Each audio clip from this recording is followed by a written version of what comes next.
And this was a territory that was built on, not on civilization, but on stake claiming and land theft and quick cash. That is literally like, it's the California dream going north. This is a part of how the Canadian state was developed.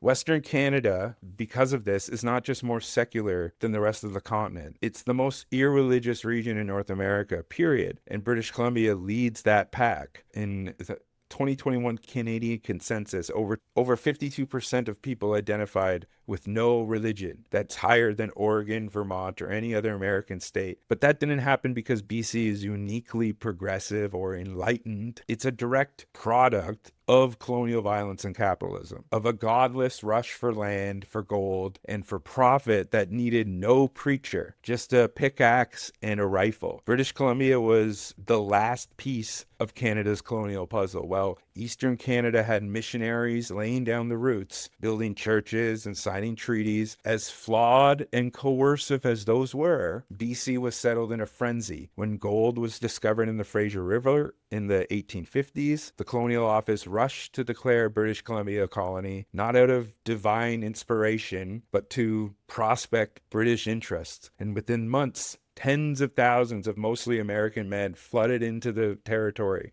And this was a territory that was built on, not on civilization, but on stake claiming and land theft and quick cash. That is literally like, it's the California dream going north. This is a part of how the Canadian state was developed, because it first started with a group of people who like had a relationship with God, who were settlers, who encountered the Indigenous people and grew to have a relationship with them. But then as it was supplanted by British colonialism, it turned into a transactional relationship with the people and with the land, and became more and more focused on extraction, because extraction meant wealth. The missionary zeal, the treaty making, there's very little of that in British Columbia. Over 95% of the land remains completely unceded in BC. And the territory that is ceded is because they brought in new treaties with the Saskatchewan and other places where great wrongs were done to them. They didn't even bother to pretend to negotiate with many of these Indigenous nations. They just took it. They just took their land. And when smallpox hit in 1860s, colonial authorities forced infected Indigenous peoples out of Victoria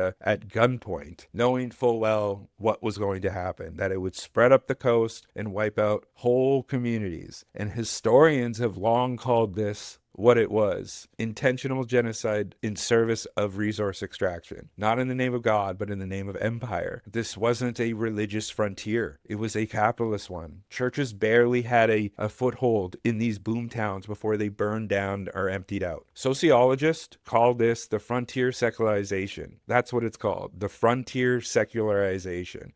Because places that were built on short-term profits aren't going to leave much room for Sunday mass. They're going to leave tons of room for gambling and whorehouses and land offices. And when waves of religion came and went, it was always lagging behind the violence, never leading it, because that's just the way that, like, Spanish colonialism literally destroyed the Spanish Empire, and French colonialism like created this aggrieved colony known as Quebec, which was subjected to Anglo assimilation in the same way. So like the French colonial project also failed. The people who succeeded the best were the godless Anglos and the godless Americans. And here's the part that people get twisted, and it's just because the settlers weren't religious doesn't mean what they did was somehow less violent. In fact, what you get in BC is colonial violence without even the pretense of any moral limits. Like in places where Christianity had a real foothold, at least some believers eventually had reckoned with the sins in which they took part in. That's why the Catholic Church has apologized for residential schools. It's why they formally repudiated the doctrine of discovery. Obviously, again, too little, too late. Obviously, I'm not saying that makes it okay. I'm just saying that like other states,